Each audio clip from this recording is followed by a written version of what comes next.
नमस्कार, मैं हूं विनीत। आज है 19 अगस्त और दिन है बुधवार। आपका स्वागत है समय बुलेटिन टॉप 25 में। आइए नजर डालते हैं उत्तर प्रदेश की आज की बड़ी खबरों पर। यूपी में 11 दिन में 1559 दिव्यांगों को रोजगार। रास्ता ना दिला पाए तो सस्पेंड करो, योगी का सख्त निर्देश। आयुष्मान में फर्जीवाड़े पर 866 अस्पतालों पर कार्रवाई। बिजनौर पुलिस के फेसबुक के बाद एक्स और इंस्टाग्राम भी हैक। यूपी के 12 जिलों में बाढ़, एनडीआरएफ और पीएसी तैनात। अमिताभ बच्चन ने यूपी पुलिस के एंथम खाकी के सितारा को सराहा। और 19 अगस्त को यूपी, बिहार समेत कई राज्यों में भारी बारिश का अलर्ट। अब बाकी के समाचार देखते हैं विस्तार से। वंदे भारत पर पथराव, 86 से टूटे, आरोपी फरार। गोरखपुर से प्रयागराज आ रही वंदे भारत एक्सप्रेस पर मंगलवार दोपहर के फाफामाऊ रेलवे पुल पार करने के बाद पथराव हुआ। ट्रेन के कई कोच के 86 से टूट गए। तेज आवाज के साथ कांच टूटने से यात्रियों में अफरा तफरी मच गई। लोको पायलट ने करीब 40 साल के एक व्यक्ति को काली टी शर्ट में ट्रेन पर पत्थर फेंकते देखा। ट्रेन रुकते ही वो मौके से भाग गया। आरपीएफ ने जांच शुरू कर दी है। योगी की पीआरडी जवानों को सौगात, इलाज मुफ्त और ड्यूटी भत्ता 600 रुपए। मुख्यमंत्री योगी आदित्यनाथ ने पीआरडी जवानों और उनके परिवारों के लिए कैशलेस इलाज की सुविधा शुरू की है। अब हर साल 5 लाख रुपए तक का इलाज मुफ्त कराया जा सकेगा। इसके साथ ही जवानों का दैनिक ड्यूटी भत्ता 500 रुपए से बढ़ाकर 600 रुपए कर दिया गया है। गोरखपुर में आयोजित पीआरडी जवानों के सम्मेलन में मुख्यमंत्री ने कैशलेस चिकित्सा सुविधा कार्ड बांटे। लखनऊ में करीब 23 करोड़ रुपए से बनने वाला बहुमंजिला पीआरडी बैरक का शिलान्यास भी किया गया। यूपी में आउटसोर्स कर्मियों का मानदेय 5% बढ़ा। परिवहन निगम में काम कर रहे कंप्यूटर ऑपरेटर, लेखाकार, कम टैली ऑपरेटर और प्रोग्रामर के मानदेय में जुलाई से 5% की बढ़ोतरी की गई है। इसमें 310 आउटसोर्स कर्मियों का फायदा मिलेगा। बढ़ोतरी के बाद कंप्यूटर ऑपरेटरों का मानदेय करीब 20,655 रुपये से बढ़कर 21,420 रुपये हो जाएगा। प्रोग्रामरों का मानदेय करीब 42,000 रुपये से बढ़कर 43,313 रुपये होगा। साल में दो बार 5% की बढ़ोतरी का प्रावधान है। यूपी में 11 दिन में 1559 दिव्यांगों को रोजगार। उत्तर प्रदेश कौशल विकास मिशन के दिव्यांगजन रोजगार अभियान 3.0 के तहत 3 से 13 अगस्त तक 1559 दिव्यांगजनों को रोजगार और स्वरोजगार के अवसर मिले। इनमें 1021 लोगों को निजी कंपनियों में नौकरी मिली, जबकि 538 लोगों को स्वरोजगार से जोड़ा गया। चयनित लोगों को 10,000 से 18,000 रुपये तक मासिक मानदेय वाली नौकरी मिली है।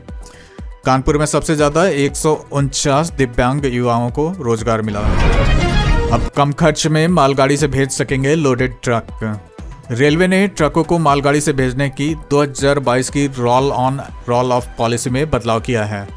अब सामान लदे ट्रकों की बुकिंग कम से कम 50 किलोमीटर की दूरी के लिए भी हो सकेगी। पहले किराया प्रति वैगन और दूरी के हिसाब से तय होता था, लेकिन अब रेलवे दूरी के आधार पर 3 स्लैब के प्रति टन टैरिफ लेगा। इससे कम वजन और कम दूरी का सामान भेजना ट्रांसपोर्टरों के लिए आसान और सस्ता होगा। प्राचार्य भर्ती की आवेदन तारीख बढ़ी, अब 27 अगस्त तक मौका। यूपी शिक्षा सेवा चयन आयोग ने एडेड डिग्री कॉलेजों और महिला महाविद्यालयों में प्राचार्य पदों पर आवेदन की तारीख बढ़ा दी है। अब अभ्यर्थी 27 अगस्त तक ऑनलाइन आवेदन और फीस जमा कर सकेंगे। फॉर्म में सुधार की तारीख भी बढ़ाकर 30 अगस्त कर दी गई है। पहले आवेदन की आखिरी तारीख 20 अगस्त और करेक्शन की 23 अगस्त थी। लिखित परीक्षा की तारीख में बदलाव नहीं हुआ है और यह 24 सितंबर को ही होगी। रास्ता ना दिला पाए तो सस्पेंड करो, योगी का सख्त निर्देश। गोरखपुर में जनता दर्शन के दौरान जमीन विवाद लेकर पहुंची एक महिला की शिकायत पर मुख्यमंत्री योगी आदित्यनाथ ने अधिकारियों को सख्त निर्देश दिए। महिला ने बताया कि दबंग उसे रास्ता देने से रोक रहे हैं और शिकायत के बाद भी समाधान नहीं हुआ। मुख्यमंत्री ने कहा, अगर लेखपाल, कानूनगो और तहसीलदार पात्र व्यक्ति को रास्ता दिलाने में असमर्थ हैं तो उनके खिलाफ निलंबन की कार्रवाई की जाए। उन्होंने भूमि विवादों में लापरवाही बर्दाश्त नहीं करने की बात कही। 19 अगस्त को यूपी, बिहार समेत कई राज्यों में बारिश का अलर्ट। भारतीय मौसम विभाग के मुताबिक 19 अगस्त को उत्तर भारत के कई हिस्सों में बारिश का दौर जारी रहेगा। पंजाब, हरियाणा, चंडीगढ़ और दिल्ली में कई जगह पर बारिश हो सकती है। पश्चिमी यूपी में भारी बारिश का अनुमान है, जबकि पूर्वी यूपी में कुछ जगह भारी से बहुत भारी बारिश की संभावना है। दक्षिणी पूर्वी यूपी में अत्यधिक भारी बारिश का खतरा बना हुआ है। बिहार में कई जगह बारिश, गरज चमक और तेज हवाएं चल सकती हैं। हिमाचल प्रदेश में भी भारी बारिश की संभावना है। ओडिशा, पश्चिम बंगाल, सिक्किम में बारिश का दौर जारी रहेगा। अरुणाचल प्रदेश, असम, मेघालय, पूर्वोत्तर के कई राज्यों में भी बारिश हो सकती है। दक्षिण भारत में तटीय कर्नाटक, केरल में तेज बारिश, जबकि तमिलनाडु और पुदुचेरी में कई जगह भारी बारिश का अनुमान है। आंध्र प्रदेश, तेलंगाना और कर्नाटक में गरज चमक के साथ तेज हवाएं चल सकती हैं। यूपी के 7 वेटलैंड्स को रामसर साइट बनाने की तैयारी। उत्तर प्रदेश सरकार ने 7 और वेटलैंड्स को अंतर्राष्ट्रीय पहचान दिलाने की तैयारी शुरू कर दी है। इनके रामसर साइट घोषित कराने के लिए केंद्र सरकार को प्रस्ताव भेजा गया है। अभी यूपी में 13 रामसर साइट हैं। मैनपुरी के सौज वेटलैंड का प्रस्ताव पहले ही केंद्र के पास है। 7 नए स्थल जुड़ने से प्रदेश में रामसर साइट की संख्या 21 होने की उम्मीद है। इससे वैज्ञानिक संरक्षण, जल प्रबंधन, जैव विविधता और इको टूरिज्म को बढ़ावा मिलने के अवसर बढ़ेंगे। कानपुर बिजली विभाग के स्क्रैप मामले में जेई पर केस। कानपुर बिजली विभाग में स्क्रैप के निस्तारण को लेकर गड़बड़ी के आरोप सामने आए हैं। शिकायत के बाद पुलिस ने बिजली विभाग के जेई मुन्ना यादव के खिलाफ मुकदमा दर्ज कर जांच शुरू कर दी है। आरोप है कि विभाग के पुराने उपकरण और स्क्रैप को निजी खरीदारों को देने की प्रक्रिया में अनियमितता हुई है। मामले में कुछ अधिकारियों की भूमिका भी जांच के दायरे में है। आयुष्मान में फर्जीवाड़े पर 866 अस्पतालों पर कार्रवाई। यूपी में आयुष्मान योजना के तहत इलाज में गड़बड़ी करने वाले 866 अस्पतालों पर कार्रवाई की गई है। स्टेट एंटी फ्रॉड यूनिट ने डेटा एनालिटिक्स के जरिए मरीजों को बार बार भर्ती दिखाने, एक ही रिपोर्ट भेजने और ओपीडी मरीजों को भर्ती बताने जैसी गड़बड़ियां पकड़ी। इनमें 648 अस्पतालों को स्वीकृत सूची से बाहर किया गया और 61 को योजना से निलंबित किया गया। 140 अस्पतालों पर 8 करोड़ 50 लाख रुपए से ज़्यादा का जुर्माना लगाया गया, जिसमें 4 करोड़ रुपए से ज़्यादा वसूले जा चुके हैं। प्रयागराज में बारिश से हाहाकार, पॉश इलाकों के घरों में घुसा पानी। प्रयागराज में लगातार 2 दिन हुई बारिश से शहर के कई इलाकों में जल भराव हो गया है। अल्लाहपुर, टैगोर टाउन और जॉर्ज टाउन जैसे पॉश इलाकों में सीवर के पानी के बैकफ्लो से घरों में पानी घुस गया। कई सड़कों पर घुटनों तक पानी भर गया और लोगों को आने जाने में परेशानी हुई। लोगों को सुरक्षित निकालने के लिए एनडीआरएफ की टीमें भी लगाई गईं। तेज हवा से सरस्वती घाट के एक गुंबद की सीमेंट की छतरी भी उड़ गई। मंगलवार को 12वीं तक के स्कूल बंद रहे। मेरठ से एटीएस ने जैश आतंकी पकड़ा, मदरसे में साजिश का खुलासा। यूपी एटीएस ने पाकिस्तान के लिए फंडिंग कर रहे जैश ए मोहम्मद के आतंकी मोहम्मद जफर को मेरठ से गिरफ्तार किया है। जांच में सामने आया कि वह सोशल मीडिया और मदरसे के जरिए युवाओं तथा बच्चों को बरगलाने की कोशिश कर रहा था। एटीएस के मुताबिक वह आतंकी संगठन के लिए रकम जुटाने के साथ स्लीपर मॉड्यूल तैयार करने की साजिश में भी शामिल था। आरोपी मौलाना मसूद अजहर के साहित्य और वीडियो का इस्तेमाल करता था। गंगा एक्सप्रेसवे पर फिर धंसी सड़क, उन्नाव में मिट्टी खिसकी। गंगा एक्सप्रेसवे पर पहली बारिश के बाद दूसरी जगह सड़क के किनारे की मिट्टी धंस गई है। अमरोहा के बाद अब उन्नाव के दही क्षेत्र में बशीरतगंज के पास सोमवार सुबह करीब 10 मीटर हिस्सा प्रभावित हुआ। कार्यदायी संस्था की टीमें मौके पर पहुंची और मरम्मत शुरू कर दी। पानी का रिसाव रोकने के लिए आसपास मिट्टी की मेड़बंदी भी कराई गई। इससे पहले सराय कटियान के पास नहर पुल पर एक्सपेंशन जॉइंट में दरार आई थी। बीजेपी की नई टीम में यूपी के चेहरों को बड़ी जिम्मेदारी। भाजपा की नई राष्ट्रीय टीम में यूपी से चुने गए चेहरों को अगले साल होने वाले विधानसभा चुनाव के साथ 2029 की तैयारी की जिम्मेदारी दी गई है। राष्ट्रीय टीम में यूपी से चुने गए नेताओं की औसत उम्र 49 साल है।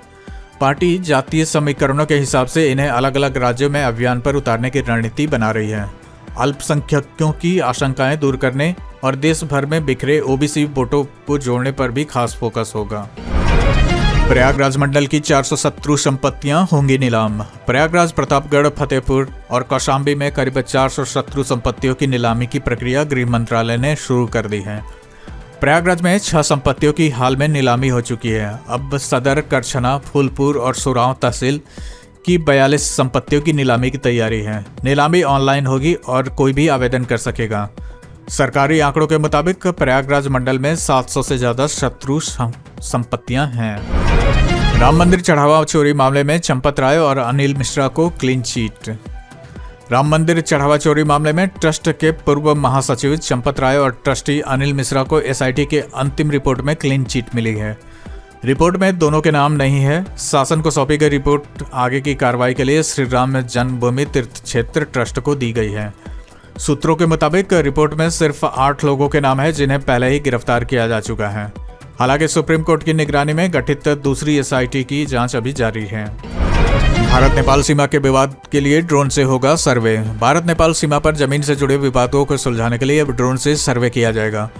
दोनों देशों के सर्वे अधिकारियों ने सीमा के आर पार खेती, मकान और दूसरे कब्जों की वास्तविक स्थिति का 3 साल में सर्वे पूरा करने पर सहमति जताई है। पहली बार UAV ड्रोन से हवाई तस्वीरें ली जाएंगी। दोनों देशों के अधिकारी इन तस्वीरों और जमीन से जुटाए गए आंकड़ों का मिलान करेंगे। मानसून के बाद सितंबर-अक्टूबर से संयुक्त सर्वे शुरू होने की उम्मीद है। बिजनौर पुलिस के फेसबुक के बाद एक्स और इंस्टाग्राम भी हैक। बिजनौर पुलिस के आधिकारिक एक्स और इंस्टाग्राम अकाउंट भी हैक हो गए। इससे पहले पुलिस का फेसबुक अकाउंट भी हैक किया गया था। साइबर टीम ने दोनों अकाउंट रिकवर कर लिए हैं।